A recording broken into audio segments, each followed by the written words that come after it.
তিন জায়গায় প্রয়োজনে মিথ্যা বলা যায়।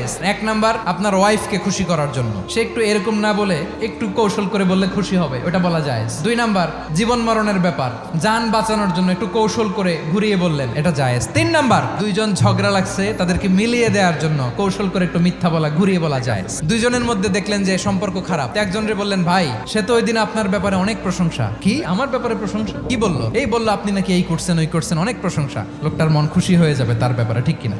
আবার তার সাথে যার ঝগড়া, ওরে যে বলুন, ভাই ওই দিন তো সে আপনার অনেক অ্যাপ্রিসিয়েশন করলো, অনেক, সে তো অবাক, কি রে বলে কি? এই যে দুইজনের ব্যাপারে দুইজনের একটু ভালো ভালো কথা বলে দিচ্ছেন, একদিন দেখবেন রাস্তা দিয়ে হাঁটার সময় একে অপরকে সালাম দিয়ে ফেলছে, সালাম দিয়ে বুকে জড়ায় ধরছে, আছে না নাই? আবার মিলমিশ হয়ে গেছে। কিন্তু আমাদের স্বভাব হইলো, দুই প্রতিবেশী যদি একসাথে বসে একসাথে হাঁটে, দূর থেকে দেখলে আমাদের জলে, আছে না নাই? ঘটনা কি? এই দুইটার মধ্যে এত মিল কে? এই দুইটার মধ্যে গিরিঙ্গি লাগানো যায় কিভাবে? আল্লাহর কাছে তওবা করেন, এই মানসিকতার যেন আমরা না হয়, আমরা মিলিয়ে দিব।